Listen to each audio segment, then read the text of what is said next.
The head of NATO has called on Russia and Syria to halt what he's called their indiscriminate air attacks in Syria's Idlib province after 33 Turkish troops were killed on Thursday. Turkey says they were killed by a Syrian airstrike. It's responded with ground and air attacks on Syrian targets. Our diplomatic correspondent James Landale reports. If you thought the war in Syria was coming to an end, think again. This was the scene this morning in Idlib province in the northwest of the country. Turkish forces bombarding Syrian government positions from the ground and from the air. This was retaliation by Turkey after 33 of its soldiers were killed in an airstrike, the largest death toll suffered by the Turkish military in a single attack since the 1990s. Turkey blamed the attack on Syria, even though Russian warplanes have been active in the region. Russia's defence minister claimed the Turkish troops were in the wrong area and had not informed them of their location, something Turkey denied. This attack was carried out even though the locations of our troops were previously coordinated with Russian troops on the ground. Idlib province is the last remaining stronghold of rebel forces, including some jihadi groups. And Turkey came to their aid after Syrian and Russian forces launched a new offensive in December. Almost 1 million people have left their homes, creating what the UN says could be the worst humanitarian crisis since the war began.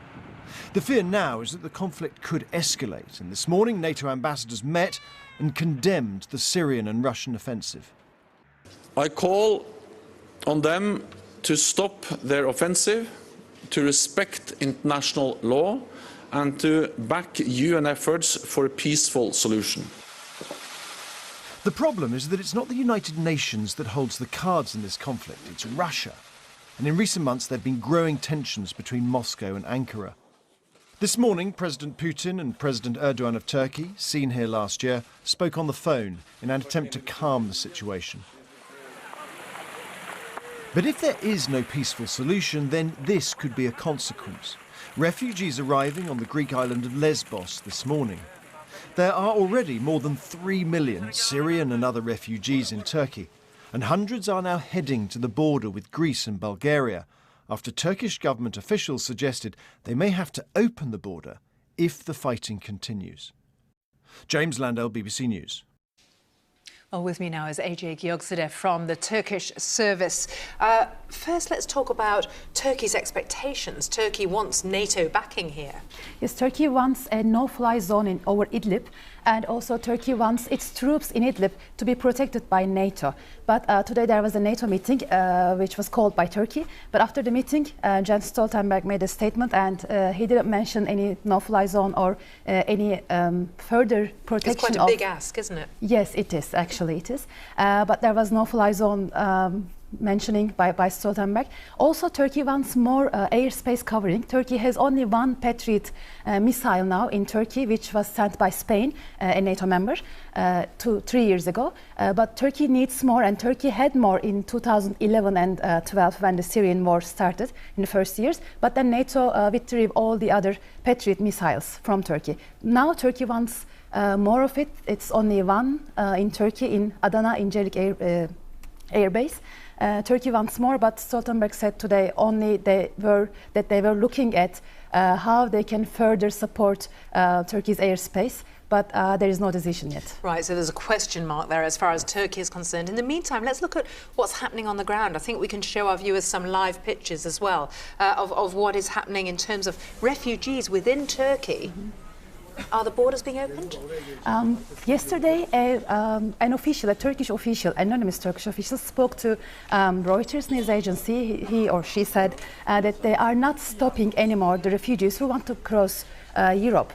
But today we saw some refugees, not necessarily all Syrians, trying to cross Greek islands in the Aegean Sea. We saw them on the boats. We actually watched them live on TV channels, on Turkish TV channels, for hours since the morning.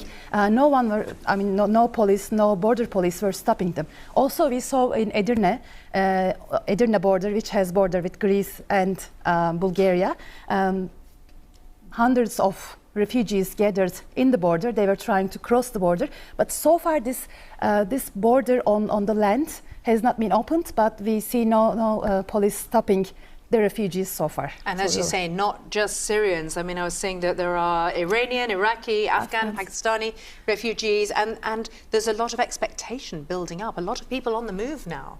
Yeah, and we don't know. There are actually conflicting reports about the refugees. We don't know if they were sent by the officials to the border or if they actually wanted to go to Europe, because they have a life in Turkey now. Because it has been years, they build up a new life.